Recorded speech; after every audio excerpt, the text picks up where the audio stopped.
Hey folks, Nick here from another BookTube channel, and today my quarterly book haul. This is the second quarter of 2024, so April, May, and June. These are books that I bought during those months, and I thought that this was going to be like a really short video because I didn't think that I obtained that many books this quarter.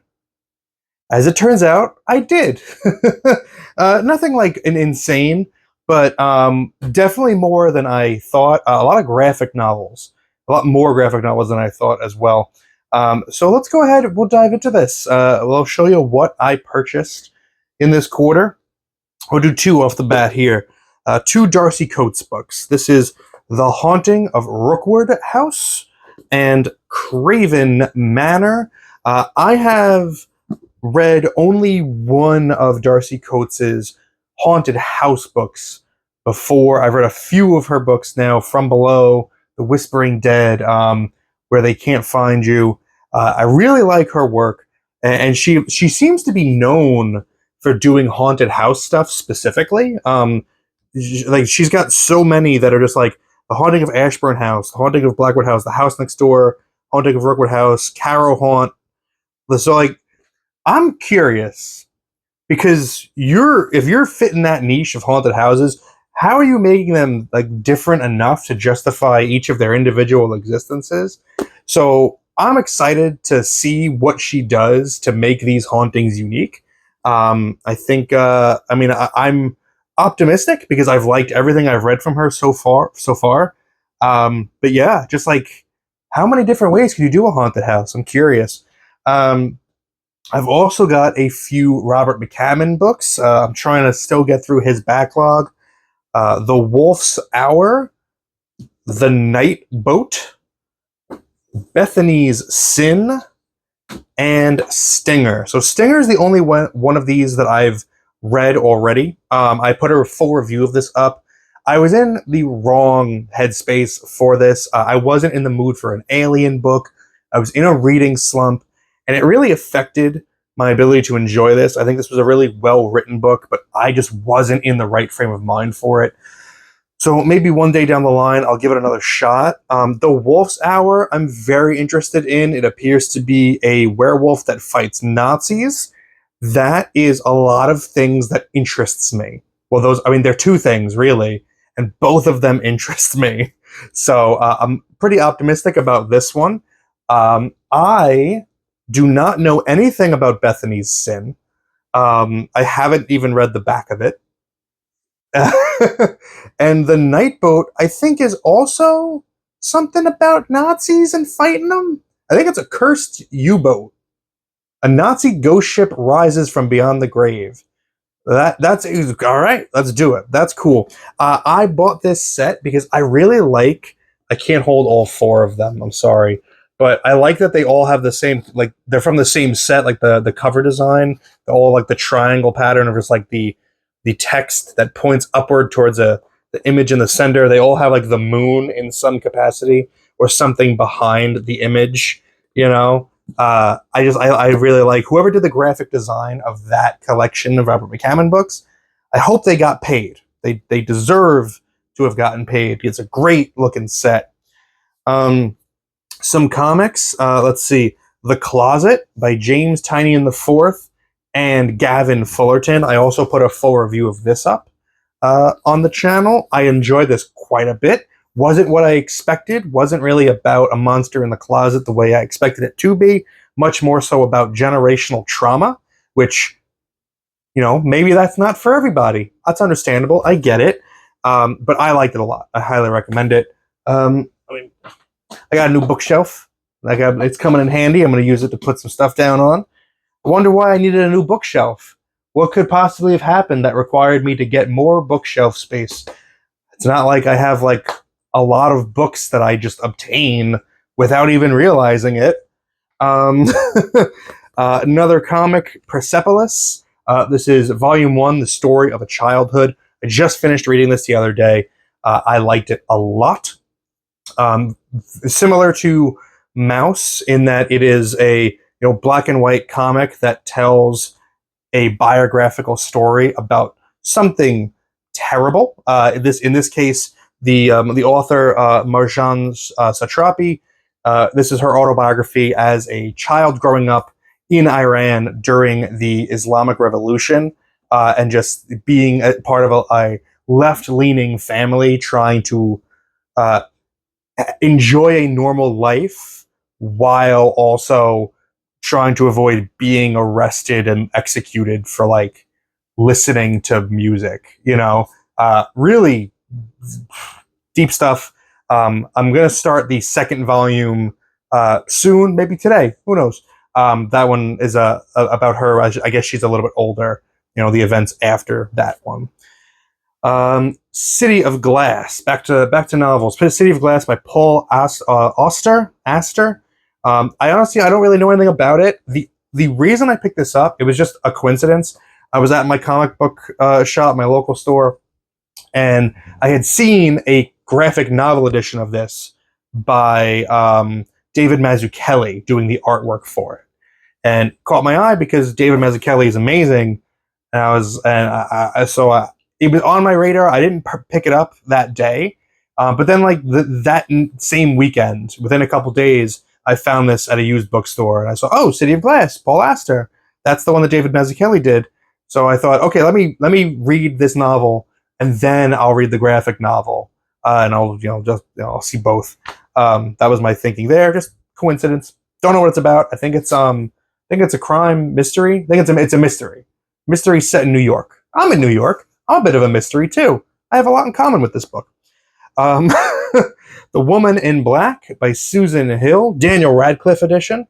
I've just heard good things about this. It's a horror book. It's another one. I'm really bad at these videos because I don't look at what these books are about before I buy them. I buy purely on the strength of like name recognition, or if it's an author that I recognize, or if it's just like, oh, I've seen that recommended before. Let me grab it, especially if it's cheap. So this was cheap. I said, yeah, why not? So I don't actually know what this is about. Sorry, I don't know what any of these things are about. Persepolis Rising by James S.A. Corey, the 7th book in The Expanse. I loved this book. I love The Expanse. This is I don't want to go, I guess, too much into what this is about because I don't want to risk spoiling anything for anybody. But the way that this book begins, the twist that the story of The Expanse takes starting in this book, like where the story picks up, it was unpredictable. I had like whiplash when I read the first chapter, and I was like, wait, what? And it kept coming with the surprises and the hits. This was great. I am very close to finishing The Expanse. I have 2 books left. I was hoping to finish them by the end of June. It's not going to happen. I don't even have books 8 and 9 in my possession. So I will finish the series this year, but I'm not going to hit my goal of doing it in the first half of the year. Love and Rockets, The Girl from Hoppers by Jaime Hernandez. This is the 3rd book collecting Love and Rockets, but it's the 2nd book in the Locas series. The way that they collect these now is one volume is all of Jaime's work, the next volume is all of Gilbert's work, and then Jaime, and then Gilbert, and then Jaime, then Gilbert. So this is the 2nd Jaime one, basically. And I loved it. I really loved it. Loved this one. This one's going to be, at the end of the year, this one's going to be near the top of my best graphic novels of the year list. When this video comes out, I will already have posted a deep dive read-along of one of the stories in here, The Death of Speedy Ortiz. That's the story that made me fall in love with Love and Rockets. Finally, it's the one that made me go, oh, this is really special. This is great. So, yeah, great volume. Love that. A Kurt Vonnegut book that I haven't read, Hocus Pocus. This is not what the movie starring Bette Midler is based on. This is just a book called Hocus Pocus. Again, don't know what it's about, but I love Kurt Vonnegut, so I'm trying very slowly. I forget that I'm trying to do this all the time. I'm trying to get through every Kurt Vonnegut book so that I could do a final ranking of everything, every novel at least that he's done, not his nonfiction. and this is just one of those. So eventually I'll read it, but have not as of now. Little bit of Men's Adventure. I picked this up in preparation for Garb August. Garb August, if you don't know, I did this last year. It's an event put on by Criminali with a bunch of, I'm a co-host along with a bunch of other people where we celebrate trashy literature. This is going to be one of the books that I read during August. It's SOBs, Some Choose Hell by Jack Hild. This is another one that I don't know. I don't know anything about the SOBs series, but I saw a grizzled-looking man with a gun pointed directly at me on the cover. I saw like a combat helicopter in the background, and I thought, ooh, that's going to be Men's Adventure. That's going to be perfect for Garb August. Let's pick it up and check it out. A Simple Plan by Scott Smith. I loved this book. I posted a review of it where I talk about everything that I loved about it. And this book looked a lot different when I first bought it. This was originally just a movie poster cover. I made my own binding. I took that cover off and I rebound it myself with my own design. I posted a full video where I show off the design. This is the dust jacket. You can see there's the interior cover. Check out that video if you want to see the whole tour of what I did. But I love this book, and I love doing the rebind of it. That was a lot of fun as well. Next up, Patricia Highsmith's The Talented Mr. Ripley. I read Strangers on a Train by Highsmith a couple months ago, and I liked it. I didn't love it the way I expected to. I'm going to give this one a shot. I don't know if maybe I don't vibe with Patricia Highsmith's writing style, or if I was just having an off day. But Talented Mr. Ripley, classic story. I've seen the movie. I know there was a new Netflix show that came out that was supposed to be really good. But yeah, I'm going to read that. Hopefully I like it. Killing and Dying by Adrian Tomina, a graphic novel. This is, I think, the last collection of his that collects his Optic Nerve comics. Adrian Tomina is one of the best writers working in comics today. His stories are full of emotion and pathos and beauty and sadness and humor. I challenge you to pick up an Adrian Tomina book and not feel something. Like, that's the whole challenge. Pick up one of his books and try not to feel something.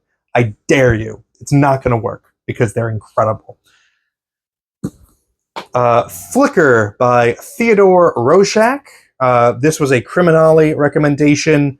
According to his review, this is like an epic kind of horror mystery about filmmaking, and I am a sucker for a good book that gets into the weeds about filmmaking, just the medium of cinema. So I had to pick that up. Really interested me from his review. Check out his review if you want to know more. The only 87th Precinct book that I picked up this quarter, because I still have a bunch on the shelf. I didn't want to pick up too many new ones without having made more progress there. But I just grabbed one because I was at the store and I found it. Heat by Ed McBain. Haven't read the synopsis. It's one of the later books in the series. Love 87th Precinct. Love them. So good. So good. Haven't had a dud yet. Back to comics. Army at Love by Rick Veitch and Gary Erskine. Posted a full review of this one as well. A war satire that will make a lot of people very upset. Very sexy book. A very funny book. Very violent book. Yeah, check out my review for all of that. This is another one that I did a rebinding of. So there's 2 volumes of it. There's volume 1 and 2. You can see both of them are in this binding that I made. I just did a cloth binding and then I cut the cover off of the volume and the spines and I just pasted them onto the cloth so I have a nice graphic image. All right, only a couple left. Graphic novel. Last one for those is Death Ray by Daniel Clowes, originally published as 8 Ball number 22, 23? I think it may be 23. This is a masterpiece. This is, I think, maybe my favorite Dan Clowes book. And just the timing was right. There was a sale at my local comic shop, so I finally just bit the bullet and bought this. Absolutely love Death Ray. One of the best superhero comics you'll ever read. It's done in a way that only Dan Clowes could do. And finally, the last book that I got this month was a horror movie, a novel by Paul Tremblay. I've also posted a review of this. Paul Tremblay is back, baby. He had a few not so good books come out recently, but this one is so good. I love this one. It reminded me very much of A Head Full of Ghosts in just the way that it was written. Like, it's media about media, a surprising story, a suspenseful story, a claustrophobic story. Just solid work. Love me some Paul Tremblay. This was a great book. Highly recommend it.